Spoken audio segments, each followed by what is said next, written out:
Charles Barkley said two things about the Denver Nuggets last night on TNT that are absolutely right. I 100% agree with Chuck. Will you? We'll tell you all about it right now.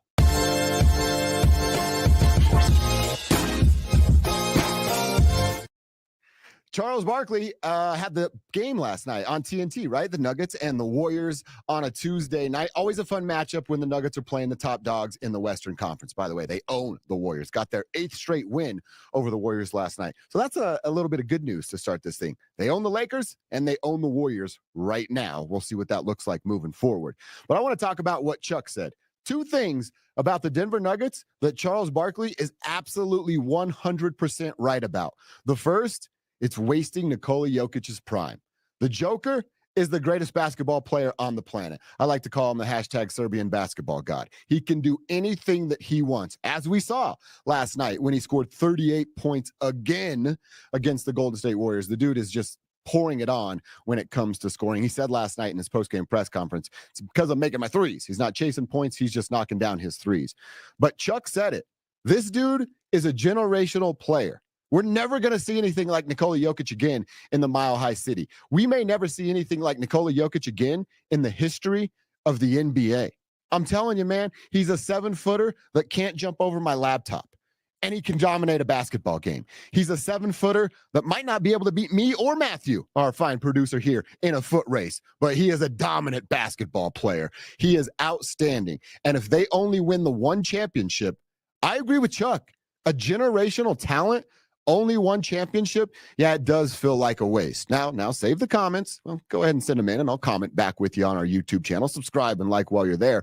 But I'm torn a little bit on this one because I agree with Chuck.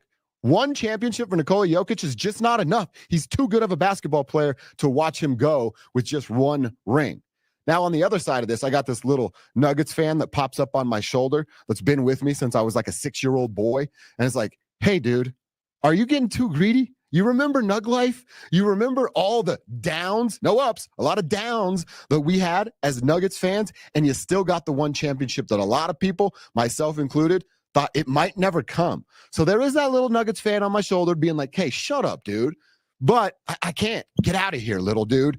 It's about championships, plural. And Charles Barkley is 100% right. You cannot win just one with a guy like Nikola Jokic. So they need a lot of help. Jamal Murray has to be a lot better. He was not good enough last night, but they got the win. So Jamal gets a little bit of a pass because Nikola and the rest of the crew saved his bacon. What a freaking diving play from Christian Brown. Can I take, like the Monstars from Space Jam, can I take a little bit of the work ethic and want to out of Christian Brown's body and just put it in to Jamal Murray's body? Because, man, he certainly needs some of that. So Charles Barkley, 100% right, man. You cannot win just one championship in the Nikola Jokic era. It's going to be weird to say this and for you guys to think about it, but it's 100% true. One championship in the Nikola Jokic era is a disappointment. It's a letdown, and it is a failure to Nikola Jokic. Chuck, you're spot on that one, my man. Something else that Charles had to say that we've talked about a ton here on the radio show and on Dover on Denver and our digital shows here on Denver Sports YouTube. It's about making a trade and finding somebody that can back up Nikola Jokic so he doesn't have to play 38, 39, 40 minutes a game. That has to happen sooner than later. I'm so worried about what Nikola's body's going to look like, and he's never going to be the guy to tell Malone, I can't play. I need a night off. That's not who this dude is. He has that work ethic that we were just talking about with Christian Brown. So what can they do? Well, they don't have a lot of money either, and there are still a few restrictions because the NBA CBA is crazy, and you might have to have like a master's degree in CBAs to understand everything about it, and I don't.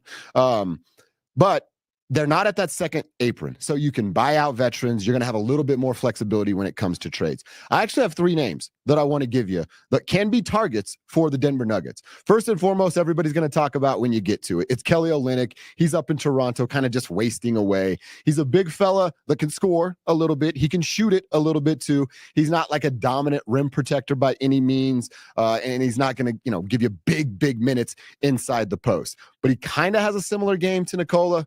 Maybe we can call him like a Goodwill Nikola. No offense to Goodwill, but it's just another level below what Nikola does. He's actually like maybe my second of the three names that I like for the Nuggets to go and get. He's only making $12 million. So you can, if Toronto's into it, and I don't know why they would be because Zeke Naji's not good and neither is Dario Saric, but you can match the salary straight up, Dario Saric, Zeke Naji, and go bring Kelly Olynyk back. The other name, and it's going to be interesting to see what a team like the Atlanta Hawks do here as we get closer and closer to the trade deadline. Clint Capella. Who knows what the Hawks are? They're never going to win an NBA championship. I'm not a big Trae Young guy. I know a couple people inside that organization that are pretty high up that are also not Trae Young guys. I wish I could say their names. But Clint Capella, he's the starting center there. Now, he makes a little bit too much money, so you'd have to get like a Dario, a Zeke, probably throw in a Vlatko and a draft pick to kind of compensate there. And then you'd have to know if Clint's willing to play that backup center role after being a starter for a big bulk of his NBA career. But he is a true rim protector, a rebound and run guy, can move his feet a little bit, not going to get up and down the floor and get crazy athletic like an Aaron Gordon type would be, but he's just so much bigger and can run true pick and rolls. And what I'm thinking about is that second unit with a guy like Russell Westbrook, high pick and rolls, little dribble handoff stuff with a guy like Julian Strother, or perhaps it's Michael Porter Jr. staggered in the corner over there. High pick and rolls, kick to the shooters if the defense sucks in. So Capella would be third on my list. Kelly Olynyk 2, Clint Capella 3. Well, that leaves one slot. Number 1. Who is it? I'm going off the board for this one. The name is, let me roll down here, Nick Richards from the Charlotte Hornets. And yeah, unless you're like a diehard NBA fan, you're going, who the is Nick Richards? I get it. He's a backup center that's getting a lot of time because Charlotte's dealing with some injuries there. He's only 27 years old. And the best part about this is he's only making $5 million. You could straight up trade Zeke or Dario for Nick Richards, and he's on the books for next year at that same price tag. He's a dude that's not going to shoot it. He's not a big man or a stretch shooter type of fella, but he plays around the rim, and he can be a rim protector. He's a double-double guy with limited minutes. So that's a great thing. Rebound, run with that second unit, just like I was talking about with Clint Capella. He could be a high pick and roll guy with Russell Westbrook running the show on that second unit. So that's actually my first want. And he's the name off the board that you're not going to get at a lot of places. But Nick Richards, backup center there in Charlotte that's playing like a starter right now and can average you a double-double. I absolutely love that idea. Low cost, high reward type of move. Calvin Booth, call me, bro. We'll get this thing figured out. So, Chuck, you're right, dude. The Nuggets will waste Nikola Jokic talent and era if it's just one NBA championship, and they got to make a trade sooner than later. Don't wait for the trade deadline to get it done. You might have beat up on the big fella's body way too much at that point. All right, you're here. You're hanging out on YouTube. Like, subscribe, comment, all that good stuff. We appreciate you doing so. I also wanted to give a couple of minutes to these Colorado Avalanche, who had a heck of a comeback win last night. You see that game in Buffalo? It was 4-0 immediately, and then 4-0 after the first period. And I'm like, why am I still watching this? I guess I'm a glutton for punishment. But boy, am I glad that I did.